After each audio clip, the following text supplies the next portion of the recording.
नमस्कार दोस्तों, स्वागत है आप सभी का हमारे चैनल आयुर्वेदा एक्सपर्ट पर।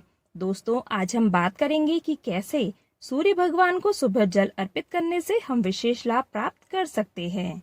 दोस्तों, अगर हम रोज सुबह सूर्य भगवान को अर्घ्य देते हैं तो हमें कुछ विशेष बातों का ध्यान रखना चाहिए। इससे हम अपने जीवन में चल रही बहुत सारी समस्याओं से स्वतः ही छुटकारा पा जाते हैं। दोस्तों, सूर्य देव को जल अर्पित करना बहुत ही आवश्यक है। जब हम सुबह सोकर उठते हैं तब स्नान आदि से निवृत्त होकर हमें सूर्य भगवान को जरूर ही जल अर्पित करना चाहिए। जल हमें कैसे अर्पित करना चाहिए कि यह हमारे जीवन में आ रही तमाम बाधाओं से मुक्ति दिला सके। जैसे अगर आपको नौकरी में परेशानी आ रही है, आपका विवाह नहीं हो पा रहा है, आप संतान सुख से वंचित हैं, तो ऐसे में सूर्य भगवान को जल अर्पित करते समय मैं आपको कुछ विशेष और आसान सरल चीजें बता रही हूँ, जिसे करके आप सभी समस्याओं से मुक्ति पा लेंगे। दोस्तों, अगर आपका सूर्य बहुत ही स्ट्रांग है तो आपका मान, यश, कीर्ति यह सब आपको प्राप्त होगा। इससे आपका आत्मविश्वास बढ़ेगा, मन मजबूत होगा, जिससे कि हम अपने जीवन में हर क्षेत्र में सफलता प्राप्त कर सकते हैं।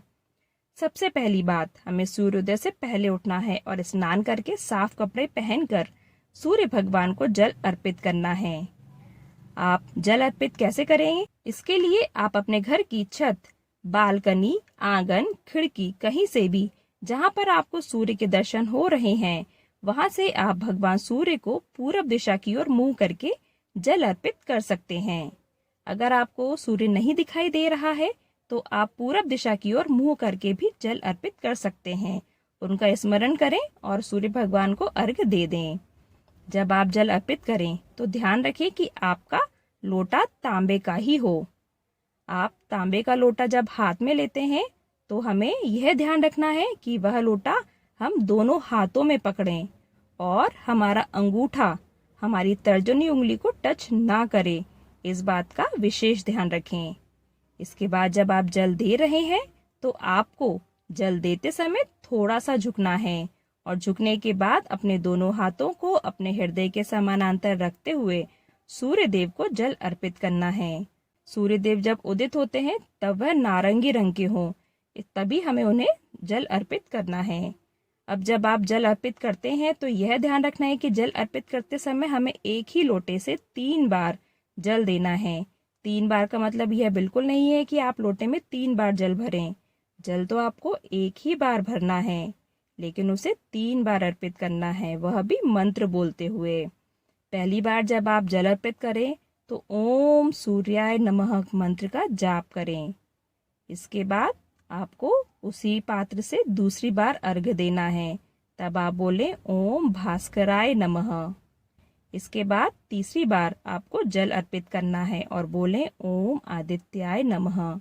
ऐसे 3 बार मंत्र बोलते हुए हर एक मंत्र के साथ हमें जल की धारा गिराते जाना है। इसके बाद हमें अपनी जगह पर ही खड़े होकर 3 बार परिक्रमा करनी है। कई बार लोग 1 बार भी बोलते हैं, आप 1 बार या 3 बार कर सकते हैं। और हमें साथ में गायत्री मंत्र का जाप करना है, या फिर अगर आपको सूर्य भगवान के 12 मंत्र आते हैं जो हम सूर्य नमस्कार में बोलते हैं तो वह भी आप बोल सकते हैं। अब आखिर में सबसे जरूरी बात कि जो हमने पात्र से जल गिराया है उसे हमें लेकर अपनी दोनों आंखों पर, मस्तक पर और कान पर लगाना है और थोड़ा जल ग्रहण भी करना है। दोस्तों, अगर आप सूरज नहीं देख पा रहे हैं तो अपने घर के अंदर ही पूर्व दिशा की ओर मुंह करके खड़े हो जाएं और सूर्य भगवान का स्मरण कर घर के अंदर से ही सूर्य भगवान को अर्घ्य दें। आप जो अर्घ्य दे रहे हैं वह किसी गमले में या किसी थाली में गिराएं। ध्यान रखें कि पानी के छींटे आपके पैरों को नहीं पड़ने चाहिए। यह पानी आप तुलसी जी को छोड़कर किसी भी पौधे में डाल सकते हैं। दोस्तों, अब बात करते हैं कि हमें तांबे के लोटे में सिर्फ जल ही देना है या कुछ विशेष चीजें भी डालनी है जिससे कि हमारी समस्याओं का अंत हो सके। दोस्तों, अगर आपकी सरकारी नौकरी नहीं लग रही है, आप बार बार प्रयास करके थक चुके हैं, तो ऐसे में आप सूर्य भगवान को जल जरूर चढ़ाएं और उस जल में कुमकुम, अक्षत और लाल रंग का कोई फूल जरूर डालें। इससे आपका सूर्य प्रबल होगा। नवग्रह में भी यह बीचों बीच स्थित होता है, इससे उसे ताकत मिलती है। इसलिए सूर्य भगवान को अर्घ्य देते समय यह 3 चीजें इसमें जरूर डालनी चाहिए। इसके अलावा अगर आपके विवाह में परेशानी आ रही है और आप अपना मनचाहा जीवन साथी चाहते हैं तो तांबे के लोटे में जल के साथ आंवले का रस, हल्दी और एक पीला फूल डालकर सूर्य भगवान को रोज अर्घ्य दें। दोस्तों, अगर आपका व्यापार में नुकसान हो रहा है, आप कर्ज में डूब चुके हैं या फिर आपकी धन संपदा में वृद्धि नहीं हो रही है तो तांबे के लोटे में जल के साथ रोली, अक्षत और पीले रंग का कोई फूल या कनेर का फूल डालकर सूर्य भगवान को अर्घ्य दें। दोस्तों, यह थी पूरी जानकारी कि जब हमें सूर्य भगवान को अर्घ्य देना है तो उस पात्र में हम कौन सी ऐसी चीजें डालें जो कि हमारे भाग्योदय में सहायक हो। आपको अगर मेरा यह वीडियो पसंद आया है तो इसे लाइक करें, हमारे चैनल को सब्सक्राइब करें, साथ ही बेल आइकन बटन जरूर दबाएं जिससे हमारे वीडियो का नोटिफिकेशन आपको सबसे पहले मिले। दोस्तों, फिर मिलते हैं अगले वीडियो में। आप सभी का बहुत बहुत धन्यवाद।